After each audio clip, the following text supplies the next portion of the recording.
सत्यानन्दचिदात्मने सर्वान्तरात्मने श्रीमद् वेङ्कटेशाय मङ्गलम्। स्वतः सर्वविदे सर्वशक्तये सर्वशेषिने सुलभाय सुशीलाय वेङ्कटेशाय मङ्गलम्। परस्मै ब्रह्मणे पूर्णकामाय परमात्मने प्रयुञ्जे परतत्त्वाय वेङ्कटेशाय मङ्गलम्। आकालतत्त्वमशान्तमात्मनामनुपश्यताम् अतृप्त्यमृतरूपाय वेङ्कटेशाय मङ्गलम्।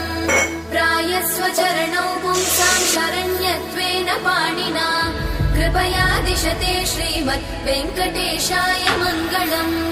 दयामृततरङ्गिण्यास्तरङ्गैरिव शीतलैः अपाङ्गैः सिञ्चते विश्वं वेङ्कटेशाय मङ्गलम्।